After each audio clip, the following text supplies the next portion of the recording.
So we'll do ophthalmology and ENT for the next little bit. And this too, in terms of content domain, is a relatively common source of questions. And again, when you include the ID component that we'll be talking about, it raises that content probably to 5 or 6%. So here's an outline that we'll go through. Real quickly, we'll go through visual disorders and then spend most of the time on the other topics that are listed here. So just keep in mind the various definitions of ESO and exotropia and hyper and hypotropia, simply because you're going to need to be familiar with those as you read vignettes. And be sure to refer children whose misalignment continues by 4 months of age. The misalignment is oftentimes seen and should not prompt a referral initially because the majority of misalignment does resolve on its own. But if it's still present by 4 months, then be sure to refer. The easiest way to pick this up, especially in the neonate, obviously, and in the younger child, is with an asymmetric corneal light reflex. In an older child who's able to cooperate with a cover-uncover test, remember that if you remove the cover and the eye moves, then that is abnormal. So an eye moving after the cover is removed should prompt a referral. But in the younger age group, obviously an asymmetric corneal reflex is the easiest way to diagnose strabismus. Also, remember that if this diagnosis is missed, then loss of visual acuity in the misaligned eye or amblyopia will develop. Don't be fooled about pseudo-esotropia or so-called pseudo-strabismus. These individuals appear to have misalignment of the eyes, typically due to a prominent nasal bridge and or epicanthial folds. So if you see a picture like this with the corneal reflexes being symmetric, the treatment is reassurance only rather than referral. Okay, new for the AAP is a recommendation for universal screening for amblyopia between the ages of 3 and 5 years. You can see the various risk factors that are listed here. You may see some of these risk factors described in the vignette, which should prompt your increased level of suspicion. They're pretty long. Don't forget, especially prematurity and low birth weight.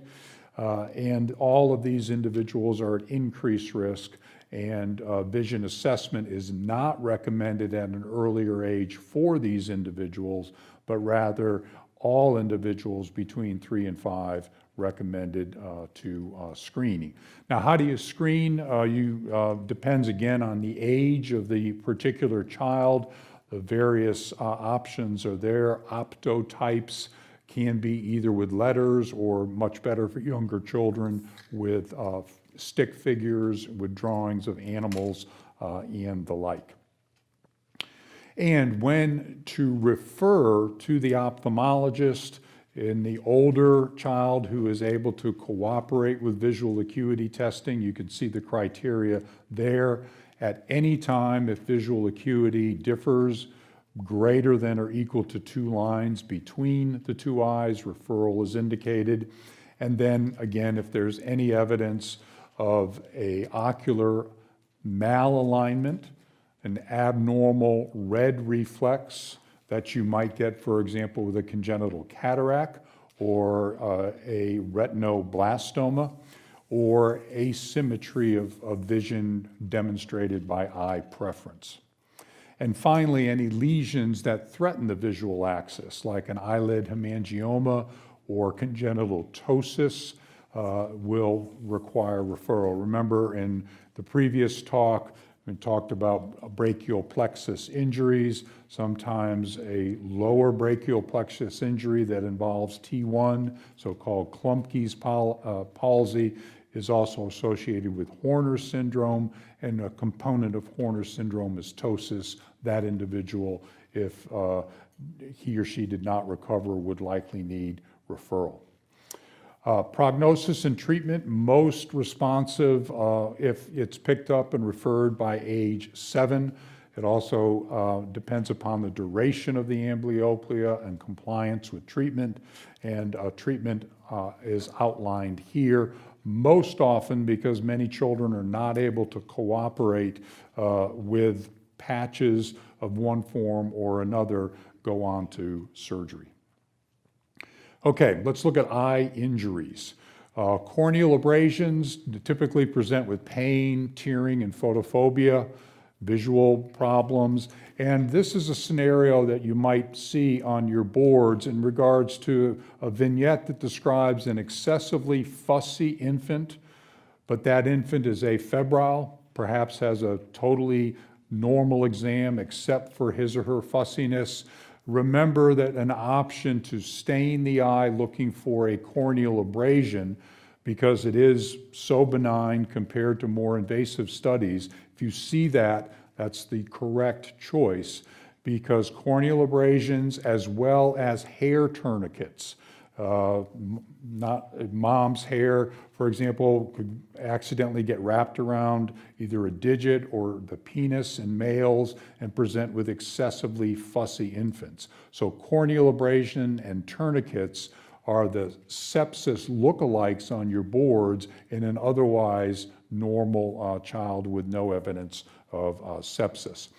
Remember that an abrasion is transparent and does not need referral, whereas an ulcer is opaque and does require referral. In regards to management, topical antibiotic drops or ointment, analgesics in the office but not by prescription, and discharge with instructions to return the next day, but the only outpatient treatment outside of your office should be topical drops or ointments. In regards to foreign bodies, they'll feel and present very similar to a corneal abrasion. Again, a corneal abrasion might be from an accidental scratch, putting in your contact lenses, or again, an infant who scratches himself while crying.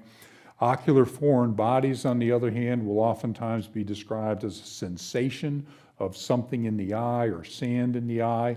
The diagnosis, again, may oftentimes be with a fluorescent dye and Wood's lamp, but do keep in mind that irrigation will usually be the correct option unless there is concern that there is a metal foreign object, and a metal foreign object requires ophthalmologic referral.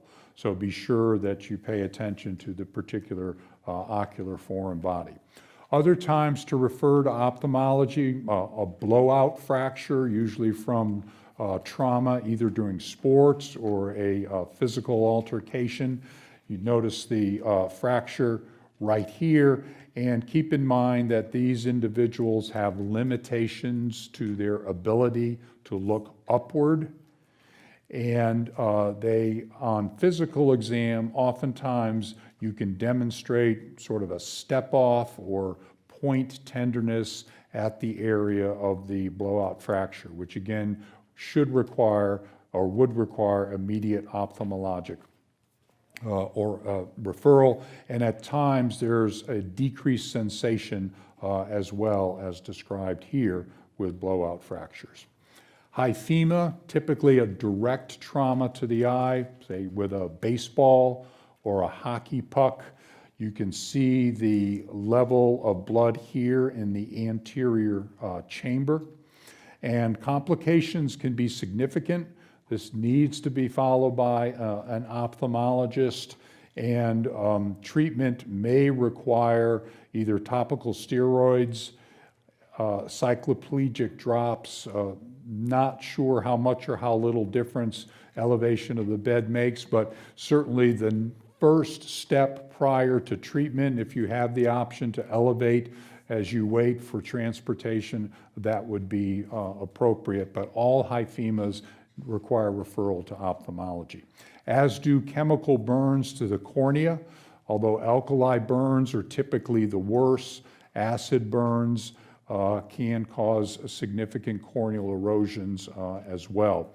First step, next best step in the treatment is copious immediate irrigation with saline or lactated ringers, with the goal being to bring ocular pH either back up or back down to normal. And again, as I mentioned earlier, any metallic foreign body or certainly any lacerations should require immediate referral. Okay, let's look at conjunctivitis. So which one of the following clinical findings is most consistent with bacterial conjunctivitis?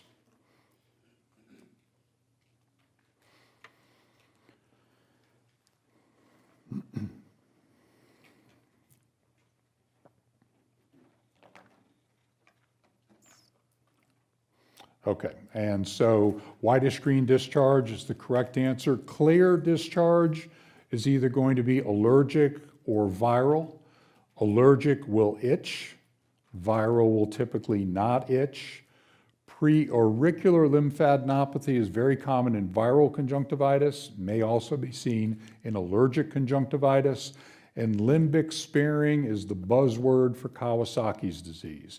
Because conjunctivitis in Kawasaki's disease is non-purulent, and although the eye is very red, there's a sparing of that redness right around the pupil, so-called limbic sparing. Typically caused by these organisms, H. flu is non-typable, and the drainage is thick, purulent, can be either unilateral or bilateral, and should be treated topically with any variety of antibiotic drops. Now, keep in mind that hyperacute bacterial conjunctivitis caused by Neisseria gonorrhea is significant and sight-threatening in the newborn period. There's marked chemosis. Oftentimes it will be described as a hemorrhagic purulent discharge, and the hemorrhagic purulent discharge is typical of gonococcal, whereas a hemorrhagic non-purulent discharge is typical in severe cases of adenovirus. But certainly in the newborn period, think of bacterial conjunctivitis due to gonorrhea. You can see the gram-negative intracellular diplococci on gram stain of pus and discharge. These children require hospitalizations, third-generation cephalosporins, preferably cefotaxime, not ceftriaxone, because of the possibility of biliary sludging associated with ceftriaxone. Topical treatment is not indicated with the exception of frequent irrigation of the eyes. Typically, if you're given a time frame of conjunctivitis in the newborn period, less than 24 hours is going to be chemical due to administration of erythromycin drops. 2 to 3 days of age, more likely to be gonococcal. 5 to 7 days of age, more likely to be chlamydia. That's not to say you shouldn't check for both, but if you're asked the most common cause, that's how to differentiate those three. The swelling of the eyelids with chlamydial conjunctivitis can be anywhere from mild to moderate to severe. And the exudate adheres to the conjunctiva to form a pseudomembrane, which can be very friable, especially during the exam, and cause some bloody discharge, but not nearly to the extent as one would see in gonococcal disease. The diagnosis, you can Scrape the conjunctiva, stain it, and you can see internuclear inclusion bodies, and also make the diagnosis by culture. And treatment is oral. Remember that if a child is exposed to chlamydia during a vaginal birth, both the eyes as well as the nasopharynx may become colonized. And you're going to want to treat with oral rather than topical medications to lessen the risk of the development of chlamydia pneumonia due to nasopharyngeal colonization. So the topical treatment is not obviously going to impact nasopharyngeal colonization. So that's why oral treatment rather than topical treatment is recommended, because children exposed to chlamydia at birth, especially around 6 to 8 weeks of age, may develop chlamydial pneumonia. Oral erythromycin is associated with a risk of idiopathic hypertrophic pyloric stenosis. Azithromycin is now the preferred treatment, but that medication too has been reported to be associated with the development of pyloric stenosis. Why? Both medications lead to increased GI motility, and the pylorus becomes hypertrophied as a consequence of that GI motility. Adenovirus, again, this triad of adenovirus that you need to keep in mind is exudative pharyngitis, conjunctivitis, and a widespread morbilliform-like rash, measles-like rash. The conjunctivitis in severe cases, again, can be hemorrhagic, but typically non-purulent. And oftentimes patients will complain of a burning or sandy feeling. Don't forget, enlarged and tender preauricular or nodes are very, very common with any type of viral conjunctivitis.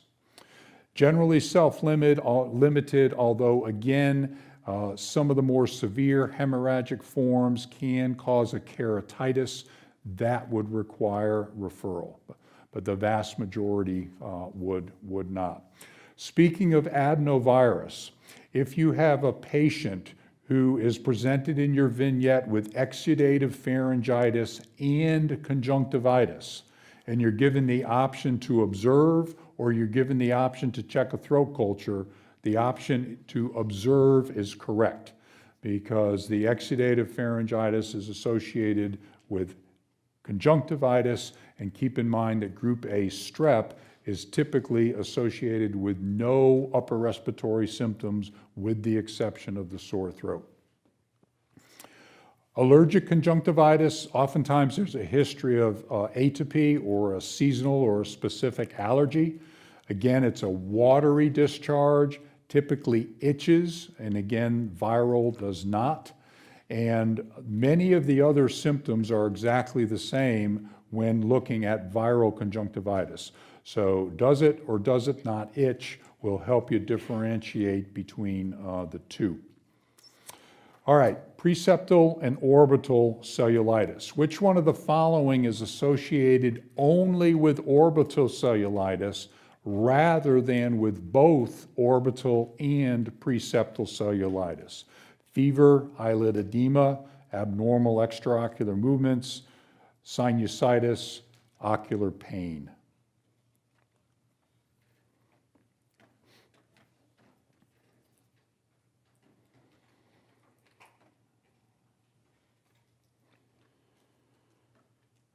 Good. So abnormal extraocular movements is correct. Let's talk a little bit more about these two disorders. So preseptal cellulitis is infection of the soft tissues anterior to the orbital septum. And it's a frequent complication of sinusitis or a continuous infection. So for example, if a child gets stuck with a stick, it may lead to a preseptal cellulitis. Etiology listed there for you. And unilateral pain, unilateral swelling, and erythema, but absence of pain with movement of the eye. and absence of visual changes, proptosis, and edema extending beyond the eye margins. So preseptal cellulitis. Why is this differential so important? Orbital is associated with the need for surgery and drainage. Preseptal, hopefully just antibiotics alone. Here's the treatment outlined. There are various options that you can use to treat preseptal cellulitis that are outlined here. Be especially concerned for the possibility of a severely ill child who is less than 1 year of age, and you may need to add coverage for anaerobes if you have concerns about intracranial extension. Now, what about orbital cellulitis? Again, differentiation on physical exam is this. Is there or is there not proptosis? Proptosis associated with orbital, absence of proptosis consistent with preseptal. Are extraocular movements normal or abnormal?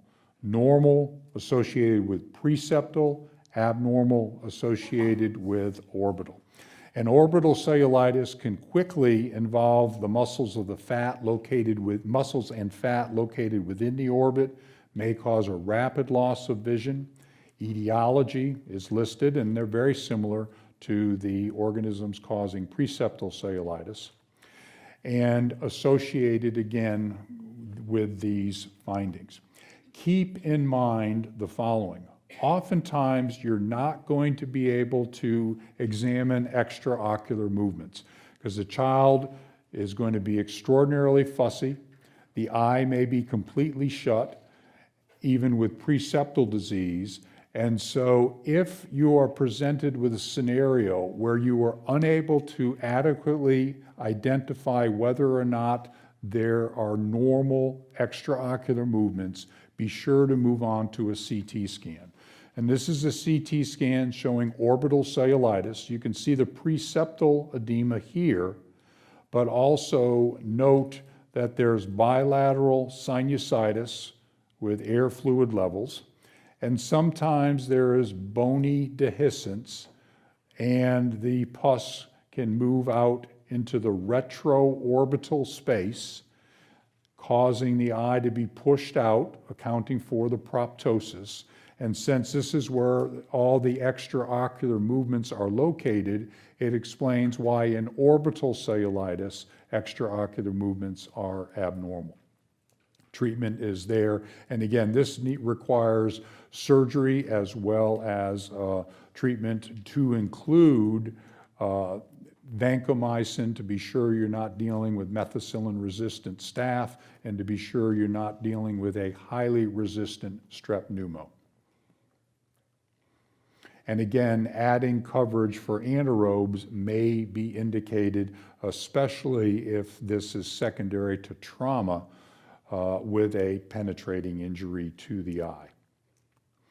Okay, what other ocular disorders might you be tested on? Know the difference between a hordeolum or a stye and chalazion, with a stye being infected and a chalazion being a sterile abscess.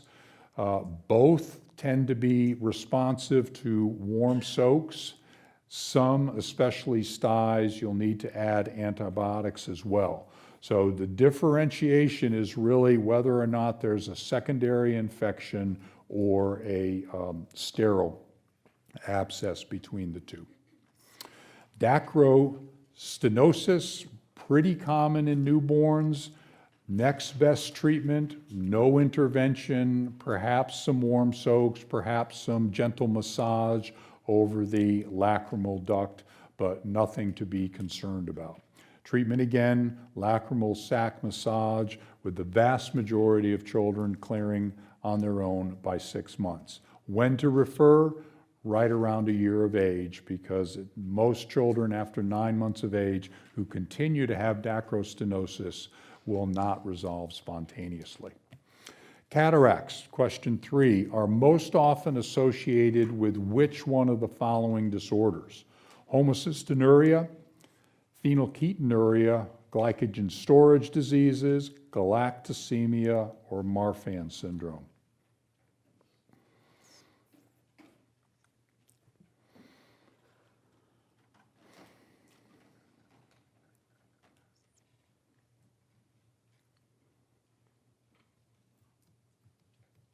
Good, galactosemia, correct. Remember, galactosemia is associated with a couple of buzzwords, one of which is cataracts, the other is E. coli sepsis, and the other is that galactosemia is one of the few true contraindications to breastfeeding. Eye lesion with both homocystinuria and Marfan is dislocation of the lens in an upward direction with Marfan, in a downward direction with homocystinuria. Both individuals look quite similar phenotypically, and that's one of the ways to differentiate the two. The other way to differentiate these two to keep in mind, since they both are lookalikes and boards like lookalikes, homocystinuria will present with thromboembolic phenomena, strokes to the ED, whereas Marfan syndrome will present to the ED with sudden aortic dissection due to a dilated aortic root.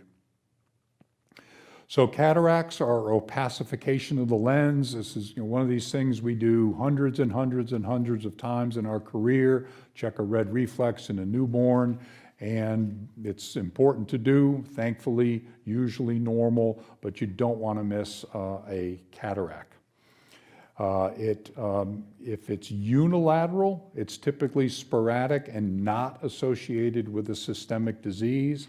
But if it is bilateral, then it is much more likely to be associated with a systemic disease. Remember that cataracts are the very common finding with congenital rubella, along with a PDA and a blueberry muffin rash. Papilledema, this was reviewed in the previous lecture, and probably the one you're going to be asked about, and this was discussed in the last lecture, pseudotumor cerebri. You can see the CT here, slit-like ventricles, absence of the sulci, papilledema with swollen disc, swollen vessels. All of this would be consistent with pseudotumor cerebri since there is no mass lesion. Again, what increases the risk of pseudotumor cerebri? Tetracycline. So in this patient undergoing treatment for acne who suddenly develops headache and vomiting, Accutane, oral contraceptives, obesity. Those are the things to keep in mind for risk factors for pseudotumor cerebri. Symptoms listed here, physical exam listed here, and as is illustrated by the fundoscopic exam. Neuroimaging is required, CT is fine, and you want to be sure there's no mass lesion, and then the TAP will cause immediate relief. Other ocular disorders that you may be asked about, chorioretinitis. Remember, chorioretinitis is most common in torch infections, particularly CMV and toxo. And remember again that CMV and toxo, as was mentioned yesterday, are also associated with calcifications. CMV, periventricular. The way I remember that is CMV has a V, ventricle has a V. Toxo, more widespread, the calcifications throughout the brain. Chorioretinitis and coloboma, something else that you should keep in mind. These are sharply defined fissures or clefts. There is associated syndromes include renal coloboma syndrome or papillorenal syndrome. Here are the associated findings: Noonan syndrome and Charge syndrome. And the mnemonic is here, and Charge syndrome is defined here. These individuals have significant heart disease, atresia of the choanae, and retarded growth. In charge syndrome, remember that choanal atresia is the most common congenital abnormality of the nose. The key buzzword for this is these children are in respiratory distress and blue. Then they cry and the cyanosis goes away. Because remember that children in newborn period are obligate nose breathers. That's why they become cyanotic until they cry. All right, AR4, aniridia is associated with which one of the following? Neuroblastoma, trisomy 21, Wilson's disease, Wilms tumor, or neurofibromatosis 1.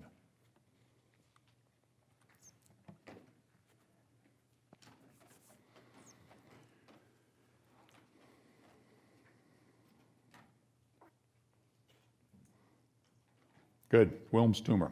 So, neuroblastoma is associated with metastatic disease to the eye, causing abnormal extraocular movements and or a discoloration under both eyes that really looks similar to the raccoon eyes that was illustrated this morning by the emergency medicine talk.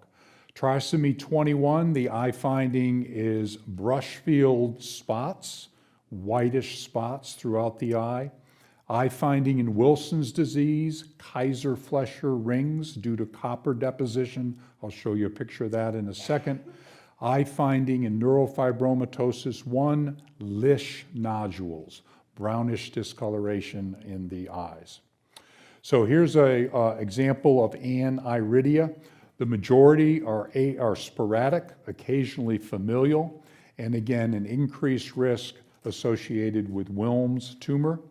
And don't forget, this was mentioned in the genetics talk, Wilms tumor, aniridia, genitourinary anomalies, and intellectual disability, the so-called Wagner syndrome.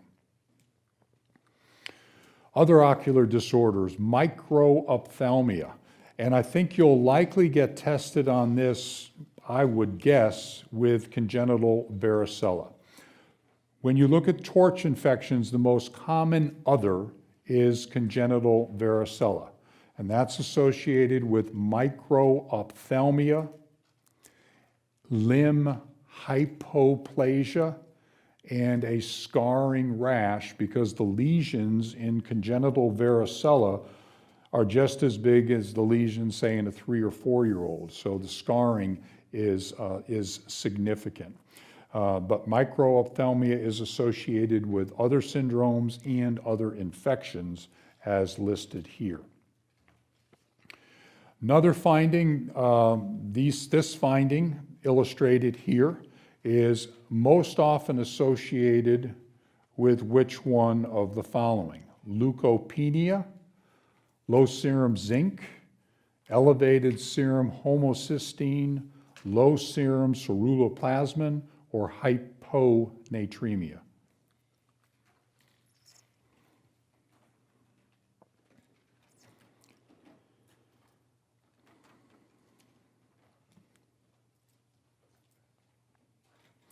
All right, we can all go home.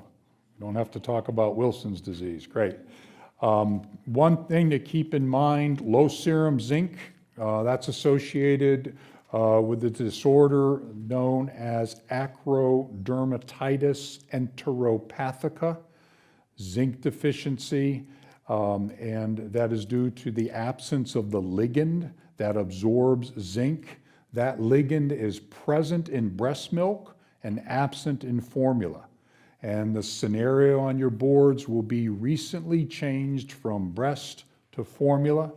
The child then fails to thrive, develops chronic diarrhea, and a variety of mucocutaneous lesions that mimic candidiasis. So that's the scenario for low serum zinc. All right, so these are Kaiser-Fleischer rings that you all got correct. Wilson's disease, and these brownish rings are due to deposition of copper.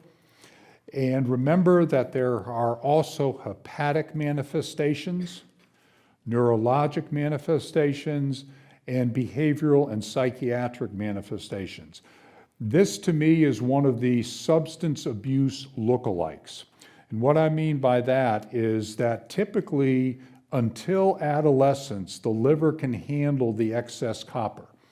And then it no longer can, so the copper spills out into the systemic circulation, deposits not only in the eyes, causing Kaiser-Fleischer rings, but also in the basal ganglion.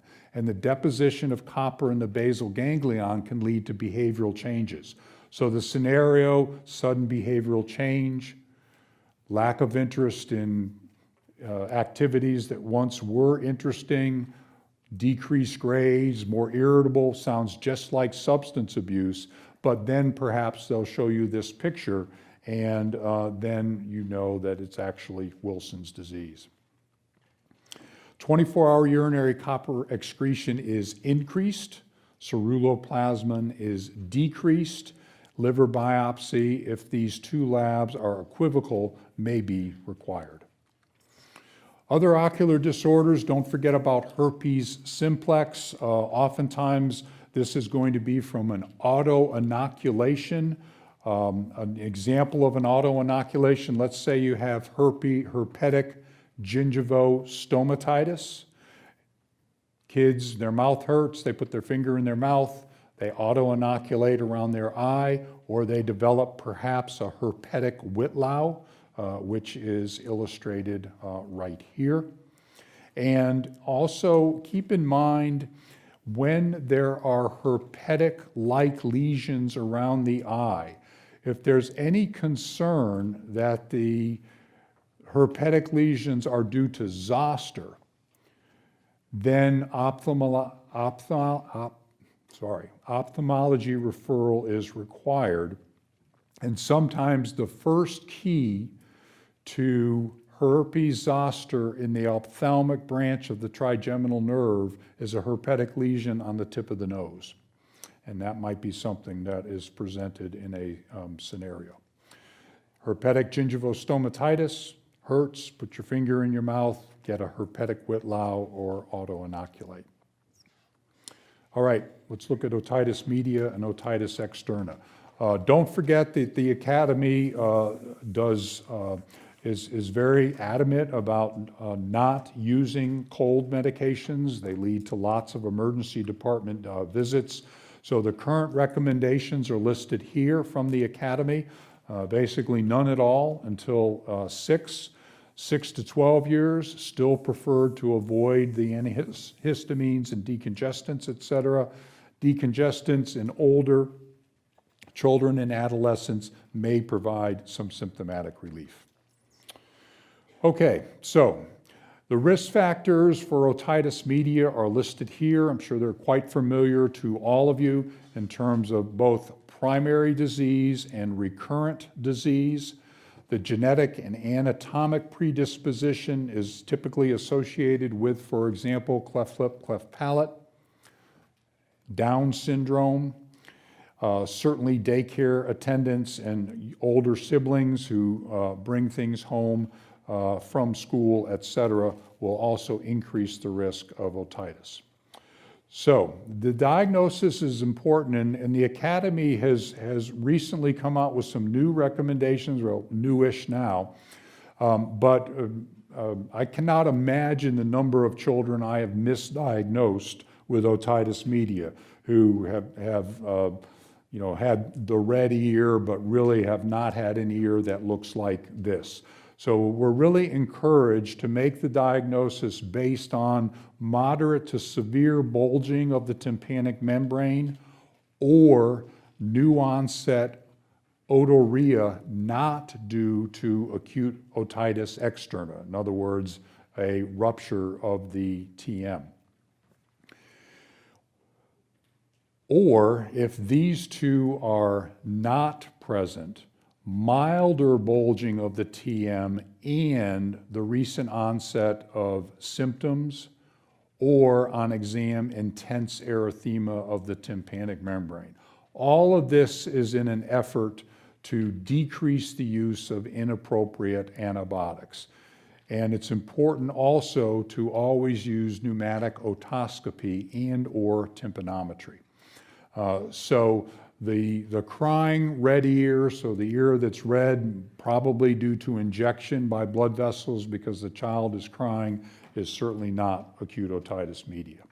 Common pathogens, non-typable H flu, strep pneumo, and Moraxella. These three have not changed. What has changed is the frequency of Moraxella, and to some degree H flu has increased since the introduction of the pneumococcal conjugate vaccines.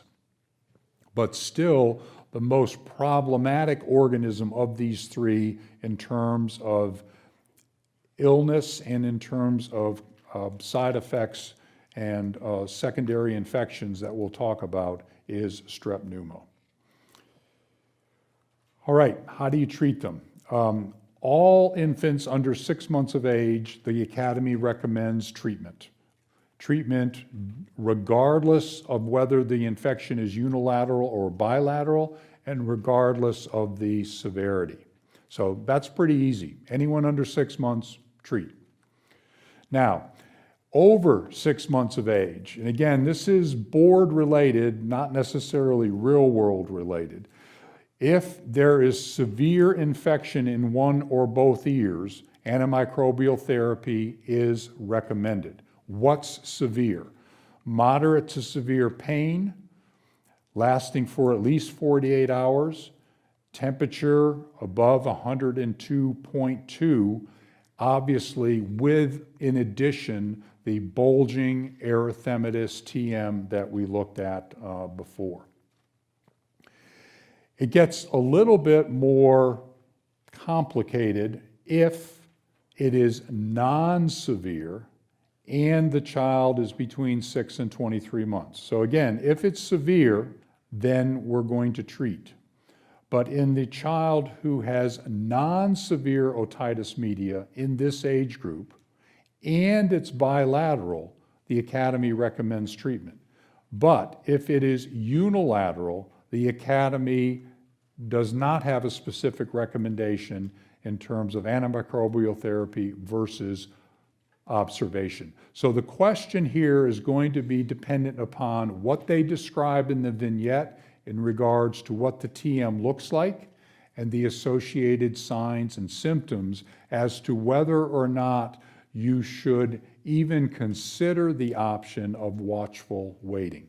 So look at the age, look at the description of the tympanic membrane. Now, if they're over 24 months of age, watchful waiting is recommended, or antibiotic therapy. Either one is okay. So over 2 years of age, watchful waiting is perfectly okay in the non-severe case. Now, how do you treat this? Why do we use high-dose amoxicillin?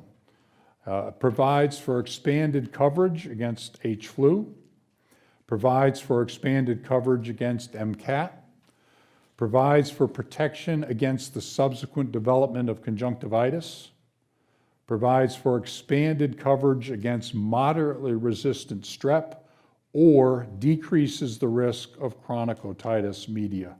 So high-dose amoxicillin, why?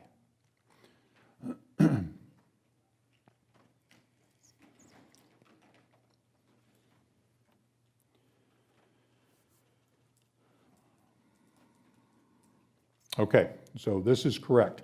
So high-dose amoxicillin, so 80 to 100 milligrams per kg, to provide for expanded coverage against moderately resistant strep. How does that work? You have to remember that strep is resistant due to altered penicillin binding proteins.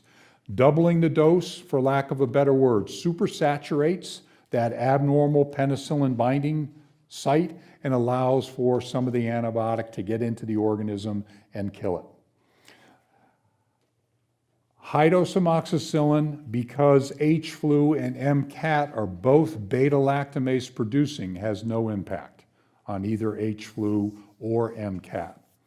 And there's no association with purulent conjunctivitis. Purulent conjunctivitis and otitis equals H flu by definition.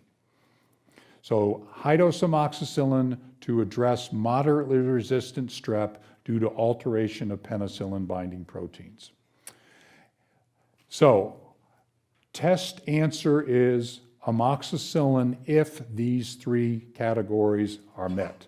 No beta-lactam antibiotic within the last month, no history of recurrent AOM, and again, absence of concurrent purulent conjunctivitis. This indicates it's H-flu, and because H-flu is beta-lactamase producing and amoxicillin is not beta-lactam stable, it is not the choice. But if these criteria are met, then your answer is amoxicillin, not amoxicillin clavulinate or ceftonor. If these criteria are met, then the first choice is amoxicillin clavulinate. They've recently had amoxicillin, again, if there's concurrent conjunctivitis or if there's a strong history of recurrent acute otitis media. So the scenario differs between whether your correct answer is high-dose amoxicillin or whether your correct answer is a beta-lactam stable antibiotic like amoxicillin clavulinate. Treat for 10 days. There may be some evidence, especially out of a recent paper in Rochester, that 5 to 7 days is okay, especially if they're under 2. But these two are going to be what you're going to be asked about. All right, we've talked about all the reasons why to use high-dose amoxicillin. They're listed there. And again, remember that many H-flu and the vast majority of MCAT get better spontaneously. This is why I said that even though the incidence of strep pneumo has decreased since the introduction of the PCV vaccine, amoxicillin is still preferred for all these reasons as long as those scenarios are met. If you fail treatment, then amoxicillin clavulinate is generally preferred as the second-line agent. And keep in mind that the alternative cephalosporins, and the one that's most commonly used is ceftonor, because that's the one that tastes good, have a little bit less potent activity against resistant strep, with the exception obviously being ceftriaxone. So first-line treatment, high-dose amoxicillin, unless the child has had a recent infection or is otitis prone, and then it's amoxicillin clavulinate. Interestingly, levofloxacin is considered an option if these criteria are met. I personally have never used this for otitis, and I was actually surprised about this when I was looking to update this talk, but this is in the literature and could appear on your boards. Okay, how do you treat a perforated drum? In the absence of tympanostomy tubes when you have otorrhea, oral therapy is recommended, not topical therapy. Topical therapy is recommended if tympanostomy tubes are present, but there's no data as of now to address this issue in the absence of tympanostomy tubes. So oral if no tympanostomy tubes, topical if tympanostomy tubes are present. How do you prevent it? We've mentioned the pneumococcal vaccine, the influenza vaccine. We'll be talking about vaccines in a later talk. Breastfeeding, avoidance of tobacco smoke. Importantly, no longer recommended prophylactic antibiotics to reduce frequency of episodes. The old recommendations, 3 episodes in 6 months, 4 episodes in a year, consider prophylactic antibiotics, are no longer recommended. That would be an incorrect answer on your boards. And decongestants and antihistamines, no impact. Consider tympanostomy tubes rather than prophylactic antibiotics if these particular scenarios are met. Now, recurrent OM is defined as acute otitis media within 30 days of completion of successful treatment. So you're going to have to read the scenario and ask this question. Is recurrence within 15 days or is recurrence after 15 days? If it's within 15 days, it's likely due to the persistence of the original pathogen, and most sources recommend ceftriaxone in that case. If it's after 15 days, it's likely due to a different pathogen, and most sources then recommend going directly to amoxicillin clavulinate. So I mentioned several times earlier about recurrent infection. Here are the definitions, and here is the next best step in the treatment if you get a scenario like that. Okay, which one of the following is the most common presentation of the finding that is illustrated here? Post-auricular tenderness, persistent ear drainage, hyperacusis, downward and outward protrusion of the auricle, or ringing in the ears. So what is this, and how does it typically present?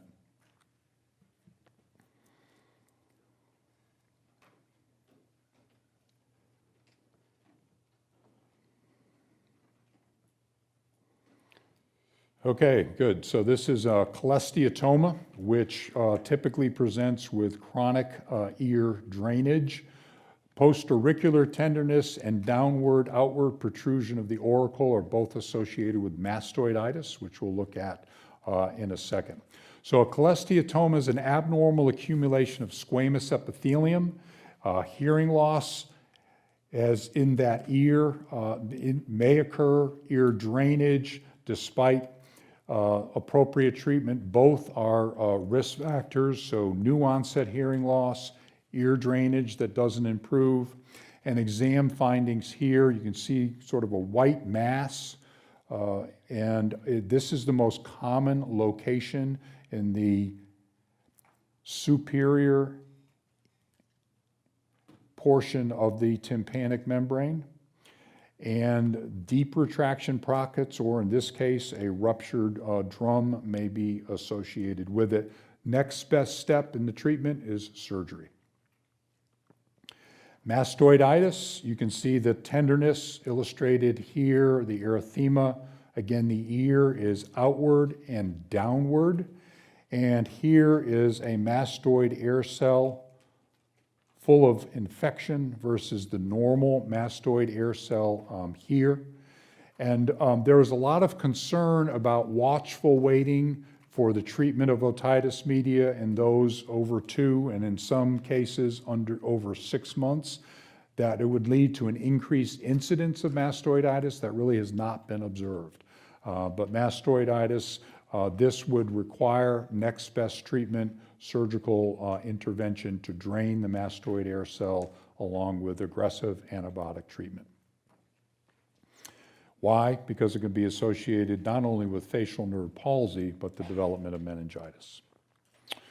Otitis media with effusion, oftentimes asymptomatic. Remember that if you have an acute otitis media, 90% of individuals will have an effusion in a month, 20% in 2 months, 10% in 3 months. That's why the recommendations are to watch otitis media with effusion for at least 3 months, because 90% will resolve spontaneously. The exam findings are illustrated here. And again, testing and intervention only recommended in the case where this persists for 3 months, which will only be about 10% of children, or obviously if there's a history of language delay, learning problems, and suspected hearing loss. Avoiding all these things. So that's why, again, when I was a resident, we were taught, see every ear infection back in 2 weeks to make sure it was improved. And we ended up treating, I'm sure in retrospect, lots of kids who had otitis media with effusion, not acute otitis media. That's why follow-up for ear infections in general is no longer recommended. How about otitis externa? Clinically in the vignette, this will be pain on movement of the auricle. That's how you differentiate by history a ruptured tympanic membrane, which will cause no pain when the auricle is moved and discharged, or lots of pain when the auricle is moved with otitis externa. You can see the risk factors here. symptoms here, and treatment is a topical combination of fluoroquinolones and glucocorticoids. So remember the difference between the clinical presentation of otorrhea due to a ruptured drum versus otorrhea due to otitis externa. Okay, a little bit about tympanograms, measure the volume of the air in the ear canal. Very importantly, this is one thing that you tend to forget. This is the first thing that's reported on a tympanogram. Now, why in the world is that important? This is a great way to ask this question. I see a tympanostomy tube, or I'm not sure that that tympanostomy tube is still patent. How do I find that out? I just can't tell. Do a tympanogram. And if the ear canal volume is quote unquote abnormal, in other words, it's 2 mLs or 2.5 mLs, that tells you you're measuring not only the ear canal volume, but the middle ear volume. And that tells you that the tympanostomy tube is indeed patent. It's a great, reasonable way to find that out for yourself without referring to ENT. You can also follow whether or not ruptures are healing by that as well. So here's a tympanometry, a tympanogram, and let me explain this way. Let's imagine that this is the tympanic membrane. The tympanic membrane will always have greatest motility when it is in the neutral position. In other words, when the pressure in the middle ear cavity is equal to the pressure in the atmosphere. Now, what happens to a tympanic membrane when there's an infection? Well, one of the first things that happens when there is an infection is all the oxygen is used up and the drum retracts inward. And in order to make that drum move, you've got to bring it to the neutral position before it can have maximum mobility. So keep that in mind when we look at these tympanic membranes. This tells you, this is a normal tympanogram, that at essentially 0, which means middle ear pressure equals atmospheric pressure, the tympanic membrane has the greatest mobility. So everything is working appropriately. This indicates an absence of middle ear pathology, an intact TM, a normal eustachian tube. Okay? Now, let's say instead that the tympanogram is flat, not much of a peak. What gives you a flat tympanic membrane? Either lots and lots and lots of middle ear fluid or a perforated TM. Okay? What gives you a retracted tympanic membrane? I guess I'm going to answer this question for you, so let's just answer it. This is consistent with eustachian tube dysfunction and a retracted TM. So in this TM, the TM is here, it's retracted. You have to bring it out to neutral position by applying lots of negative pressure.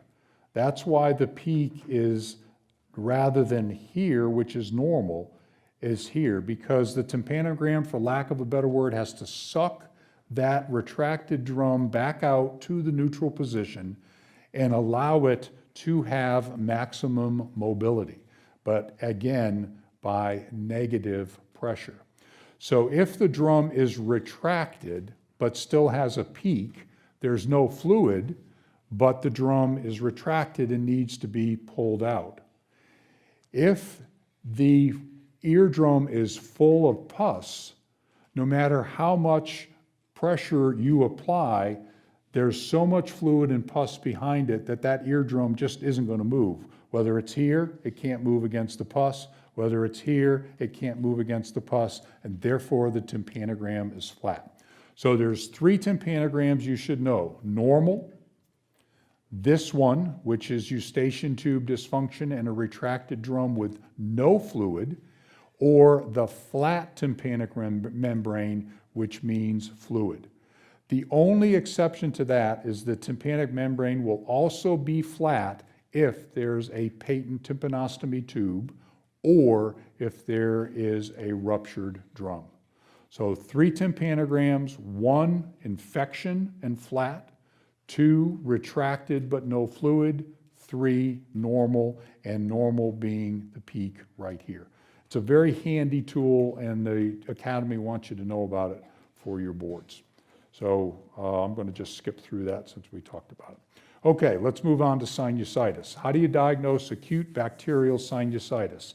By definition, the symptoms have to be present without improvement for at least 10 days, but no more than 30 days. The patient must have these 2. In addition, they're not getting better, they have daytime and nighttime cough and discharge of any quality. It doesn't have to be purulent. Or there are severe symptoms. The patient is ill, febrile, and has a purulent nasal discharge.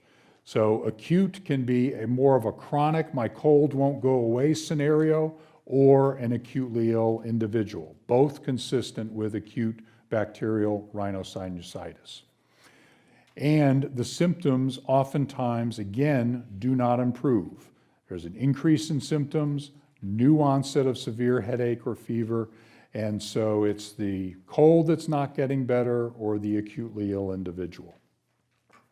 Common pathogens are just the same as they are for otitis, but first-line antimicrobial therapy is different. Again, high-dose amoxicillin for otitis, amoxicillin clavulinate for sinusitis. The alternatives are there, and again, alternatives as with acute otitis, media, also include levofloxacin. So big difference right here. First line treatment different between sinusitis and otitis media, if you're asked about that. Complications, we've already talked about. Here again is orbital cellulitis, proptosis, and significant swelling behind the eye. Another complication, osteomyelitis of the frontal bone, so-called Pott's puffy tumor. Other complications, brain abscess, epidural abscess, subdural abscess. So sinusitis, especially in the acutely ill individual or in the individual who's getting worse rather than better, can be significant. And remember, most uncomplicated viral URIs will certainly be better by 5 to 7 days, if not totally resolved. Now, what's chronic? We talked about acute, what's chronic? Signs and symptoms by definition have to be present for at least 12 weeks, and the diagnosis requires the presence of at least 2 of these, and in addition requires documentation either by CT or by endoscopic findings of abnormal findings as listed here. So this is the individual that's been on antibiotic after antibiotic after antibiotic, gets a little bit better, went on antibiotics, quickly reverts to being ill again, off antibiotics, and ends up having significant findings on further evaluation. Okay, pharyngitis and associated disorders, and then we're done. So, etiology of acute tonsillopharyngitis. Adeno, we've talked about. The only thing to remember, unfortunately, is this. If you're dealing with exudative pharyngitis in a child who's been abused, don't forget about Neisseria gonorrhea, okay? So which one of the following is most likely to be associated with group A strep?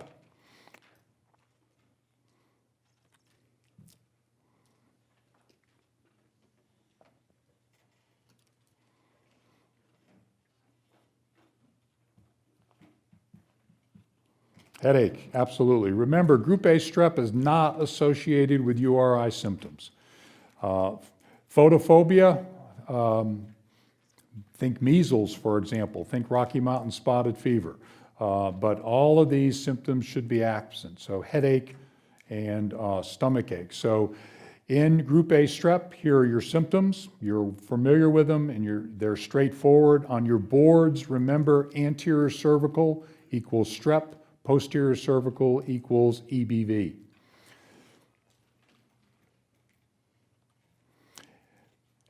Physical exam, again, tender anterior cervical lymphadenopathy. The scarletiniform rash will be described classically like this: fine, follicular, widespread, worse in the axilla and groin, typically followed by desquamation after 7 to 10 days. I doubt they'll be nice enough to say sandpaper or goose flesh-like, but if they do, then that clearly is Group A strep. But absence of other respiratory symptoms is critically important to remember. Also remember that younger children get streptococcosis. They don't get pharyngitis, they get this thick, purulent, bilateral nasal discharge, oftentimes in the absence of pharyngitis.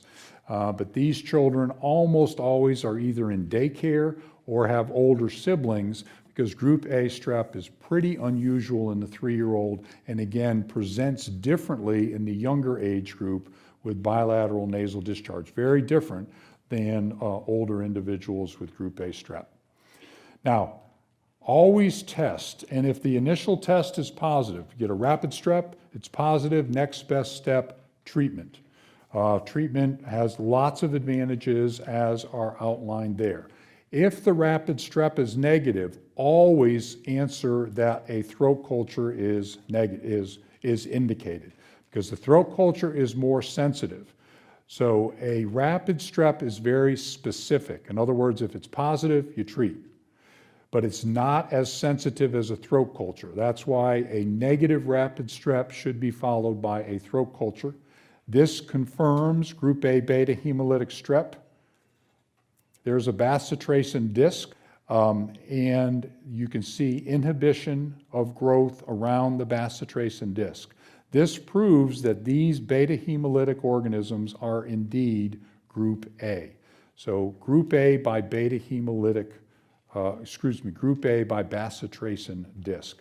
That's why you have to do a throat culture if the rapid strep is negative.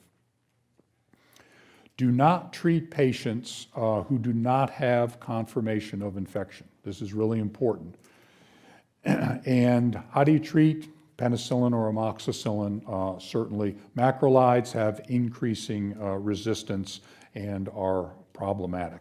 The reason penicillin is typically not used is it tastes nasty compared to the amoxicillin. All right, should you ever recheck to be sure that the infection is cleared? Almost always never, with these particular exceptions. So if you're given the option to recheck following treatment, a test of cure, the answer is always going to be no, with these few exceptions. Treat for 10 days with a positive test. Initially treat with penicillin. If they don't get better, then you're going to have to use a different agent. But keep in mind that penicillin or amoxicillin remains the drug of choice. Now, in which one of the following is most likely to be present in a patient with this peripheral smear? Ulcers in the posterior pharynx, splenomegaly, extremity edema, purulent conjunctivitis, or urethral discharge.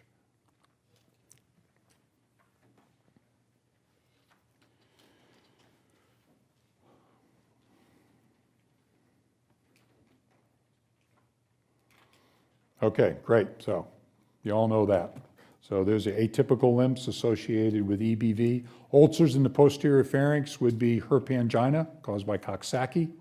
Extremity edema would be associated with Kawasaki's disease, and purulent conjunctivitis, urethral discharge just don't make any sense in association with that peripheral smear. So here's mono, posterior lymphadenopathy, exudative pharyngitis. Remember, very commonly, if you give amoxicillin to someone with mono, they get this coppery, reddish, brown rash.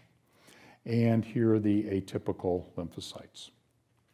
If you're given the option to treat with steroids for infectious mono, the answer is no, no, no, with two exceptions. One is impending airway compromise. The second is massive splenomegaly. Otherwise, corticosteroids are not indicated. Why do we treat strep? We treat strep in the hope that acute rheumatic fever will not develop. If I have strep today, you have 7 to 10 days to start treatment and you'll still be able to prevent rheumatic fever. If I have strep today, you have 0 days to prevent acute post-strep glomerulonephritis. Very important to remember that differentiation, okay? So, non-suppurative complications, acute rheumatic fever. Here's erythema marginatum. Here are the Jones criteria that you should know, and the minor manifestations. So, requires the presence of 2 major, or 1 major and 2 minor, and you must have evidence of recent group A strep infection. That's your diagnosis of rheumatic fever. Renal disease for acute post-strep glomerulonephritis can range from acutely ill individuals to relatively asymptomatic. Here's the red blood cell casts. And again, treating a pharyngitis to prevent acute post-strep glomerulonephritis is not possible. The reason that you treat children with post-strep glomerulonephritis with penicillin is to get rid of the nephritogenic strain in the community, not, unfortunately, to help the individual child. So these are the individuals who present to the ED with hematuria, abdominal pain, headache, and a variety of other systemic findings. So those are the 2 non-suppurative complications of group A strep, rheumatic fever and post-strep glomerulonephritis. Here are the suppurative complications of group A strep that you should be familiar with. Let's look at these quickly. Which one of the following is most likely to be present in a patient with this X-ray? Torticollis, parotitis, gingivitis, stomatitis, or a deviated uvula. There's a helpful arrow there. So remember, this is a complication of group A strep. And okay, we gotta look at this. Okay, so this complication is a retropharyngeal abscess, and a retropharyngeal abscess will cause torticollis and fever. How do I know that? There's increased soft tissue. Soft tissue should be about like this, just about no more than half the diameter of the cervical vertebrae. So this is a significant increase in retropharyngeal fat associated with a retropharyngeal abscess. Deviated uvula is associated with a peritonsillar abscess, and we'll look at that in just a second. So, retropharyngeal abscess, neck pain, neck extension, dysphagia, and acute torticollis. On physical exam, oftentimes respiratory distress and stridor, and examination may be quite limited because they are so uncomfortable. The diagnosis is made by a lateral neck radiograph, again looking for additional soft tissue swelling in the retropharyngeal space. Treatment is emergent with surgical drainage, and here is the antimicrobial therapy that is recommended for this disorder. The other classic presentation of a retropharyngeal abscess on your board, a child running with a stick in his mouth, falls, the stick punctures the posterior pharynx, introduces anaerobic organisms, develops a retropharyngeal abscess. Peritonsillar abscess presents in very similar ways, perhaps stridor, perhaps a hot potato voice, pooling of saliva because it hurts so much to swallow. And here is the deviated uvula. The peritonsillar abscess is right here. The uvula is deviated away from the side of the abscess, leaving very little room.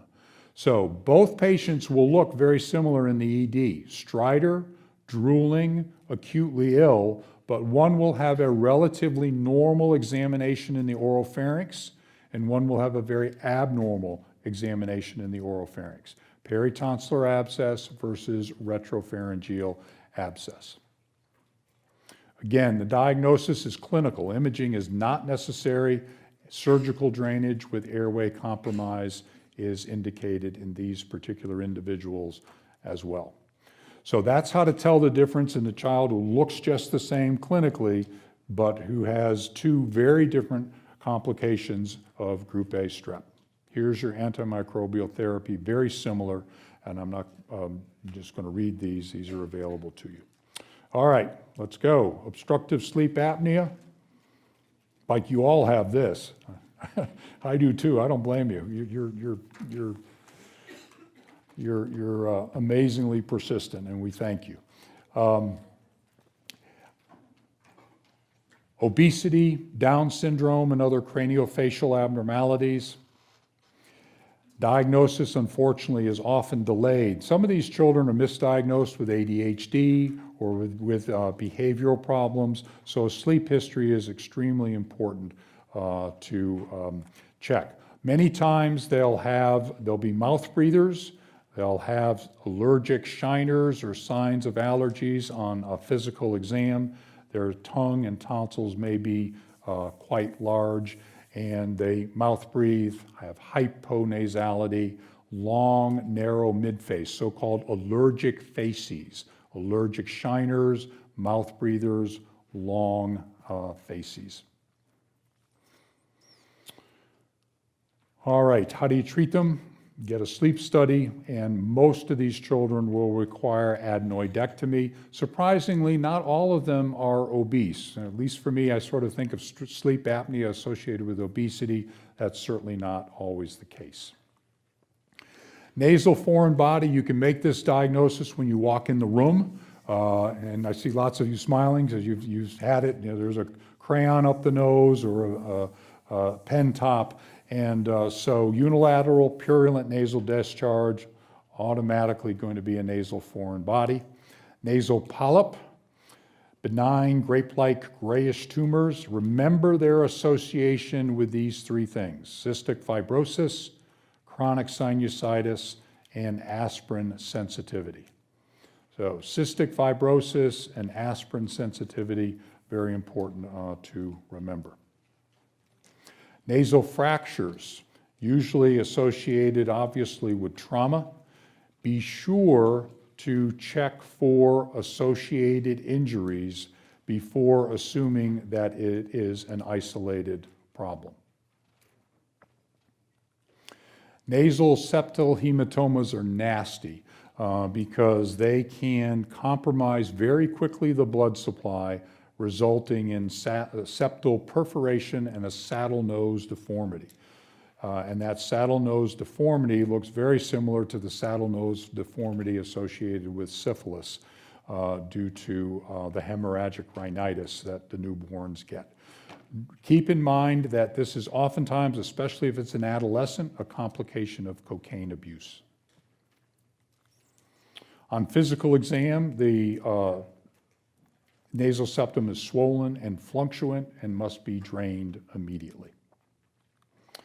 Remember thyroglossal duct cysts. These are the ones that move with swallowing or move when one sticks out their tongue.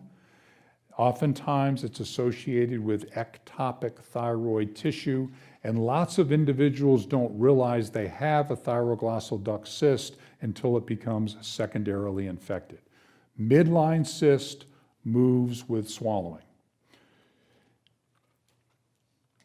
Compared to a cyst more laterally, again, secondary infection is sometimes the only time that individuals realize they have these. So branchial cleft cyst, lateral, thyroglossal duct cyst, midline. Don't forget about Ludwig's angina. The key buzzword for Ludwig's angina is woody induration. These individuals are very ill, oftentimes have significant dental problems, leading to an anaerobic infection, leading to significant enlargement of the submandibular glands, and these individuals are in need of emergent care. So the key description will be dental disease, woody induration. Those are the two buzzwords to look for Ludwig's angina. CT to diagnose, and again, emergent treatment is outlined here, as are the appropriate antibiotics. Not all that common, but something you need to definitely keep in mind. And bilateral cervical lymphadenopathy, let's get through this real quick. These are the causes, and we've pretty much gone through all of these, either in this talk or in other talks. Just looking to see if there's something. I really think we've talked about all of these, or we will, so let's move on. Remember that malignancy can lead to cervical lymphadenopathy. There are other systemic causes leading to cervical lymphadenopathy. There are certain medications, with phenytoin being the big one to remember for your boards, and post-vaccination as well. So is it viral? Is it bacterial? Is it malignant? Is it associated with a systemic disease? Is it associated with a drug? Is it associated with a vaccination? Those are the categories to keep in mind as you're reading about a patient with cervical lymphadenopathy. There are certain clues that might be included on your questions. Cats, undercooked meat, goat milk, Lyme disease. The big buzzword for Lyme disease is Long Island, Maryland, and that part of the country. Is there IV drug abuse? Recent transplant, buzzword for CMV. Travel to the Southwest, buzzword for fungal infections, and the like. So read your questions carefully, and it will help you with the etiology to separate viral, bacterial, and the like. Remember that reactive lymphadenopathy will be described as soft and small, infectious, asymmetric, tender, and warm, and malignancy, firm, hard, and non-tender. If there's hepatosplenomegaly with a cervical lymphadenopathy, think of EBV and CMV. Conjunctivitis plus lymphadenopathy, cat scratch, adeno, rubella, and Kawasaki. Poor dentition, again, Ludwig's angina. Mouth sores, HSV, or periodic. Fever, adenitis, pharyngitis, aphthous ulcers, PFA, PA. And we've talked about those. Okay, observe antimicrobials where indicated, and only work up if there's reason to work up. When is there going to be reason to work up? If you see any of those clues in the scenario that I just went through. All right, last two slides. There's lots of erythemas in pediatrics. So we talked about erythema marginatum. That is acute rheumatic fever. There's erythema nodosum. The description will be tender, firm nodules, typically on the shins, associated with mycoplasma, with Crohn's and ulcerative colitis, with oral contraceptives, and with sarcoidosis and TB. Erythema nodosum. I've seen that on a board exam. Thought she got kicked in the shins during soccer. And that was the scenario that tried to distract you to something traumatic. Erythema multiforme, typically due to HSV infection, characterized by target lesions that are illustrated here. HSV probably followed by mycoplasma. The key description for erythema multiforme will be that the mucous membranes are not involved. or there'll be only one involved, versus Stevens-Johnson or toxic epidermal necrolysis, where multiple ones are involved. And you'll hear about that in the derm lecture. Erythema multiforme, HSV, mycoplasma. Erythema migrans, Lyme disease. Again, hiking in Maryland, hiking in southern New England, hiking along the Chesapeake Bay. Erythema migrans, they love this question. They'll show you a picture of someone with facial nerve palsy, and then they'll say this: which one of the following best describes the rash associated with this finding? And erythema migrans will be described as an enlarging lesion with central clearing and peripheral erythema. So remember the association between Bell's palsy, facial nerve palsy, and erythema migrans. Erythema marginatum, we talked about, with acute rheumatic fever. Erythema infectiosum, or Fist disease, parvovirus, relatively benign, except in sickle cell patients who can develop aplastic crisis due to erythema infectio or due to parvovirus infection, and potentially causing a fatal infection in a developing fetus. If you have a question that describes mom who's having an ultrasound and the baby has widespread edema, that's parvo infection. And they might give you that and say, which rash does her child most likely have? Erythema infectiosum. And then finally, erythema toxicum, 3 to 4 days of age, nothing to worry about. A worthless piece of information clinically that's sometimes on the boards. If you unroof erythema toxicum, you see eosinophils, okay? But I don't think that has any clinical significance.